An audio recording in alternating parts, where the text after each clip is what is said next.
ਭੰਗਾਣੀ ਦੇ ਯੁੱਧ ਵਿੱਚ ਫਤਿਹ ਪ੍ਰਾਪਤ ਕਰਨ ਦੇ ਮਗਰੋਂ ਧੰਨ ਧੰਨ ਸ੍ਰੀ ਗੁਰੂ ਗੋਬਿੰਦ ਸਿੰਘ ਜੀ ਮਹਾਰਾਜ ਨੇ ਦੂਸਰੇ ਦਿਨ ਦੀਵਾਨ ਕਰਕੇ ਸਭ ਯੋਧਿਆਂ ਦਾ ਯਥਾਯੋਗ ਸਨਮਾਨ ਕੀਤਾ।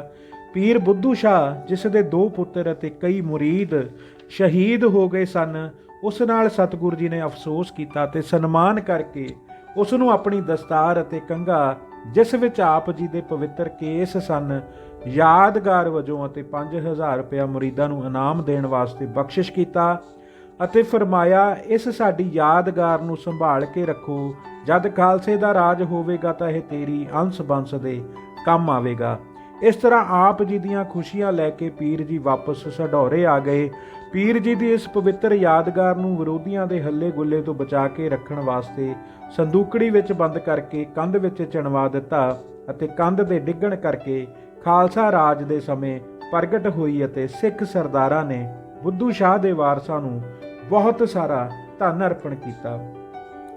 ਸਾਧ ਕਿਰਪਾਲ ਚੰਦ ਮਹੰਤ ਨੂੰ ਉਸ ਦੀ ਸੂਰਮਤਾਈ ਉੱਤੇ ਸਤਿਗੁਰੂ ਜੀ ਨੇ ਸ਼ਾਬਾਸ਼ ਦਿੱਤੀ ਅਤੇ ਸਰੂਪਾਓ ਵਜੋਂ ਆਪਣੀ ਅੱਧੀ ਦਸਤਾਰ ਪਾੜ ਕੇ ਦਿੱਤੀ, ਜੋ ਮਹੰਤ ਨੇ ਆਪਣੇ ਕੁੱਲੇ ਉੱਤੇ ਬੰਨ੍ਹ ਲਈ। ਦਇਆ ਰਾਮ ਪ੍ਰੋਹਤ ਨੂੰ ਆਪ ਜੀ ਨੇ ਪ੍ਰਸੰਨ ਹੋ ਕੇ ਆਪਣਾ ਢਾਲਾ ਬਖਸ਼ਿਆ ਅਤੇ ਇੱਕ ਪਟਾ ਲਿਖ ਕੇ ਦਿੱਤਾ ਕਿ ਜਿਹੜਾ ਇਸ ਢਾਲੇ ਦੇ ਦਰਸ਼ਨ ਕਰਕੇ ਇਸ ਦੀ ਪੂਜਾ ਕਰੇਗਾ ਉਹ ਮਨ ਵਾਂਛਿਤ ਫਲ ਪਾਏਗਾ।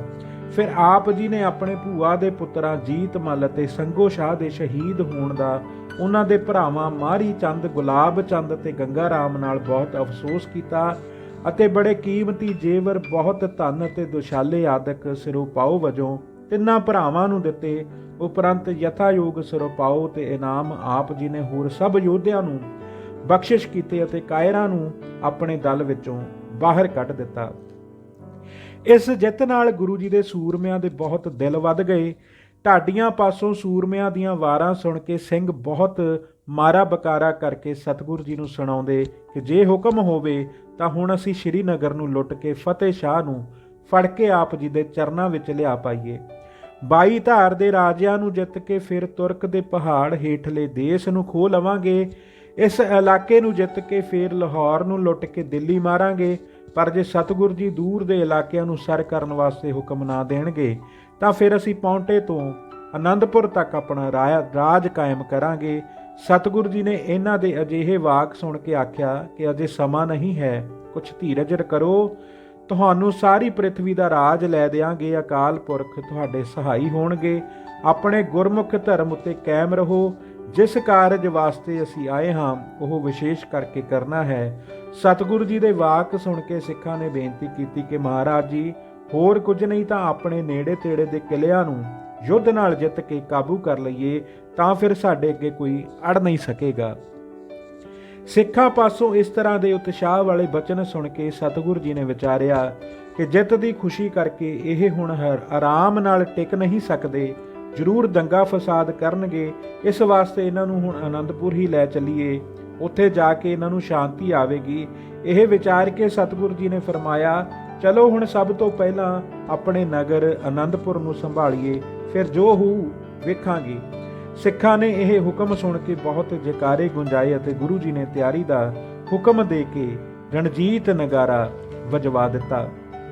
ਇੱਥੇ ਪੌਂਟੇ ਤੋਂ ਯੁੱਧ ਜਿੱਤ ਕੇ ਸ਼ੀਘਰ ਹੀ ਵਾਪਸ ਆਨੰਦਪੁਰ ਪਹੁੰਚ ਕੇ ਉੱਥੋਂ ਦੀ ਤਕੜਾਈ ਕਰ ਲੈਣ ਤੋਂ ਸਤਿਗੁਰੂ ਜੀ ਦਾ ਭਾਵ ਇਹ ਪ੍ਰਤੀਤ ਹੁੰਦਾ ਹੈ ਕਿ ਪੌਂਟੇ ਤੋਂ ਹਾਰ ਖਾ ਕੇ ਖਿਜਿਆ ਹੋਇਆ ਭੀਮ ਚੰਦ ਅਤੇ ਉਸ ਦੇ ਹੋਰ ਸਾਥੀ ਸਾਡੀ ਗੈਰ ਹਾਜ਼ਰੀ ਵਿੱਚ ਆਨੰਦਪੁਰ ਉੱਤੇ ਕਬਜ਼ਾ ਨਾ ਕਰ ਲੈਣ ਅਤੇ ਫਿਰ ਸਾਨੂੰ ਆਪਣਾ ਨਗਰ ਉਹਨਾਂ ਤੋਂ ਛੁਡਾਉਣ ਵਾਸਤੇ ਲੜਾਈ ਨਾ ਕਰਨੀ ਪਵੇ। ਇਸ ਤਰ੍ਹਾਂ ਯੋਧਿਆਂ ਦੇ ਉਤਾਵਲੇਪਨ ਨੂੰ ਠੰਡਿਆ ਕਰਨ ਵਾਸਤੇ ਅਤੇ ਆਨੰਦਪੁਰ ਦੀ ਸੰਭਾਲ ਕਰਨ ਵਾਸਤੇ ਸਤਿਗੁਰੂ ਜੀ ਨੇ ਮਾਲ ਅਸਬਾਬ ਅਤੇ ਘਰ-ਬਾਰ ਦੀ ਪੂਰੀ ਤਿਆਰੀ ਕਰਕੇ ਪੌਂਟੇ ਤੋਂ ਆਨੰਦਪੁਰ ਨੂੰ ਚਾਲੇ ਪਾ ਦਿੱਤੇ। ਤੁਰਨ ਸਮੇਂ ਸਤਿਗੁਰੂ ਜੀ ਨੇ ਰਣਜੀਤ ਨਗਾਰੇ ਤੇ ਬੜੇ ਜ਼ੋਰ ਨਾਲ ਚੋਟਾਂ ਮਰਵਾ ਕੇ ਨੇੜੇ ਤੇੜੇ ਦੇ ਸਾਰੇ ਪਹਾੜੀ ਇਲਾਕੇ ਵਿੱਚ ਗੂੰਜ ਪਾ ਦਿੱਤੀ। ਪਹਿਲਾਂ ਨਗਾਰੇ ਦੀ ਧੁੰਕਾਰ ਹੋਵੇ ਅਤੇ ਪਿੱਛੋਂ ਪਹਾੜੀ ਦੂਨਾਂ ਦੀ ਗੁੰਜਾਰ ਨਾਲ ਕਮਜ਼ੋਰਾਂ ਦੇ ਦਿਲ ਹਿੱਲ ਗਏ। ਪਹਾੜੀਏ ਰਾਜੇ ਫੇਰ ਡਰ ਕੇ ਇਕੱਠੇ ਹੋ ਕੇ ਸਲਾਹਾਂ ਕਰਨ ਲੱਗੇ ਕਿ ਹੁਣ ਗੁਰੂ ਜੀ ਸਾਡੇ ਰਾਜ ਹੀ ਨਾ ਖੋਹ ਲੈਣ। ਪਰ ਪਿੱਛੋਂ ਜਦ ਉਹਨਾਂ ਨੂੰ ਆਪਣੇ ਆਦਮੀ ਰਾਹੀਂ ਪਤਾ ਲੱਗਾ ਕਿ ਗੁਰੂ ਜੀ ਆਨੰਦਪੁਰ ਨੂੰ ਜਾ ਰਹੇ ਹਨ ਤਾਂ ਫਿਰ ਉਹਨਾਂ ਨੂੰ ਸੁੱਖ ਦਾ ਸਾਹ ਆਇਆ। ਫੱਟੜ ਸਿੰਘਾਂ ਦੀ ਮਰਮ ਪੱਟੀ ਕਰਦੇ ਕਰਾਉਂਦੇ ਗੁਰੂ ਜੀ ਆਪਣੇ ਡੇਰੇ ਨੂੰ ਲੈ ਕੇ ਹੌਲੀ-ਹੌਲੀ ਤੁਰੇ ਜਾ ਰਹੇ ਸਨ। ਜਿੱਥੇ ਪਿੰਡ ਦੇ ਪਾਸ ਖੁੱਲੇ ਥਾਂ ਗੁਰੂ ਜੀ ਡੇਰਾ ਲਾ ਕੇ ਰਾਤ ਦਾ ਵਿਸ਼ਰਾਮ ਕਰਦੇ ਸਨ। ਪਿੰਡ ਦੇ ਲੋਕ ਅੰਨ ਦਾਣੇ ਅਤੇ ਦੁੱਧ ਆਦਿਕ ਨਾਲ ਹਰ ਪ੍ਰਕਾਰ ਦੀ ਸੇਵਾ ਕਰਕੇ ਸਤਿਗੁਰੂ ਜੀ ਦੀਆਂ ਖੁਸ਼ੀਆਂ ਲੈਂਦੇ ਸਨ। ਜਦ ਗੁਰੂ ਜੀ ਸਢੌਰੇ ਤੋਂ ਲੰਘ ਗਏ ਤਾਂ ਨਾਹਨ ਦੇ ਰਾਜਾ ਮੇਦਨੀ ਪ੍ਰਕਾਸ਼ ਨੇ ਆਪਣੇ ਵਕੀਲ ਨੂੰ ਭੇਜ ਕੇ ਬੇਨਤੀ ਕੀਤੀ ਕਿ ਮੈਨੂੰ ਤੁਹਾਡੇ ਦਰਸ਼ਨ ਕਰਨ ਦਾ ਸਮਾਂ ਨਹੀਂ ਮਿਲਿਆ, ਕਿਰਪਾ ਕਰਕੇ ਲਾਹੜਪੁਰ ਪਿੰਡ ਦੇ ਨੇੜੇ 2-3 ਦਿਨ ਵਾਸਤੇ ਡੇਰਾ ਕਰ ਲਵੋ, ਮੈਂ ਆਣ ਕੇ ਦਰਸ਼ਨ ਕਰਕੇ ਤੁਹਾਡੀਆਂ ਖੁਸ਼ੀਆਂ ਲੈ ਲਵਾਂ, ਤਦ ਫਿਰ ਤੁਸੀਂ ਅੱਗੇ ਜਾਣਾ। ਰਾਜੇ ਦੀ ਬੇਨਤੀ ਪ੍ਰਵਾਨ ਕਰਕੇ ਸਤਿਗੁਰੂ ਜੀ ਨੇ ਉੱਥੇ ਦਰਖਤਾਂ ਦੀ ਛਾਂ ਅਤੇ ਪਹਾੜੀ ਪਾਣੀ ਦਾ ਨਾਲਾ ਦੇਖ ਕੇ ਡੇਰਾ ਕਰ ਲਿਆ।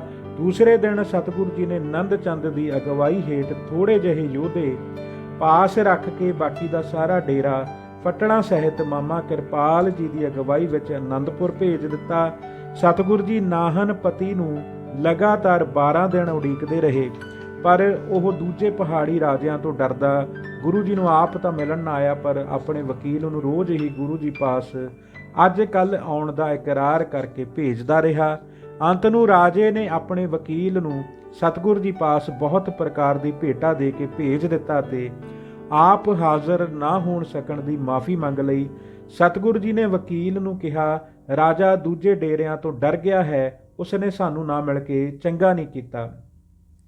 ਜਿੱਥੇ ਸਤਿਗੁਰੂ ਜੀ ਨੇ 12 ਦਿਨ ਡੇਰਾ ਕਰਕੇ ਰਾਜੇ ਨਾਹਨ ਦੀ ਉਡੀਕ ਕੀਤੀ ਸੀ, ਉੱਥੇ ਗੁਰਦੁਆਰਾ ਟੋਟਾ ਸਾਹਿਬ ਵਿਦਮਾਨ ਹੈ। ਇਸ ਦੇ ਨੇੜੇ ਇੱਕ ਰੰਗੜਾਂ ਦਾ ਅਤੇ ਇੱਕ ਫਕੀਰਾਂ ਦਾ ਪਿੰਡ ਸੀ। ਰੰਗੜਾਂ ਨੇ ਸਤਿਗੁਰੂ ਜੀ ਦੇ ਡੇਰੇ ਦੇ 2 ਊਂਠ ਚੁਰਾ ਲਏ ਸਨ, ਜੋ ਫਕੀਰਾਂ ਦੀ ਸਹਾਇਤਾ ਨਾਲ ਰੰਗੜਾਂ ਦੇ ਘਰਾਂ ਦੀ ਤਲਾਸ਼ੀ ਲੈ ਕੇ ਗੁਰੂ ਜੀ ਨੇ ਵਾਪਸ ਲੈ ਲਏ ਸਨ। ਇਸ ਕਰਕੇ ਰੰਗੜਾਂ ਦੇ ਪਿੰਡ ਦਾ ਨਾਮ ਸਤਿਗੁਰੂ ਜੀ ਨੇ ਟੋਟਾ ਅਤੇ ਫਕੀਰਾਂ ਦੇ ਪਿੰਡ ਦਾ ਨਾਮ ਲਾਹਾ ਰੱਖ ਕੇ ਵਰ ਦਿੱਤਾ ਸੀ। ਰੰਗੜ ਸਦਾ ਘਾਟੇ ਵਿੱਚ ਰਹਿਣਗੇ ਅਤੇ ਫਕੀਰ ਸਦਾ ਲਾਭ ਵਿੱਚ। ਸੋ ਸਤਿਗੁਰੂ ਜੀ ਦੇ ਵਾਕ ਅਟਲ ਸੱਤ ਹੋਏ ਕਥਨ ਕੀਤੇ ਜਾਂਦੇ ਹਨ। ਧੰਨ ਧੰਨ ਸ੍ਰੀ ਗੁਰੂ ਗੋਬਿੰਦ ਸਿੰਘ ਜੀ ਮਹਾਰਾਜ। ਵਾਹਿਗੁਰੂ ਜੀ ਕਾ ਖਾਲਸਾ, ਵਾਹਿਗੁਰੂ ਜੀ ਕੀ ਫਤਿਹ।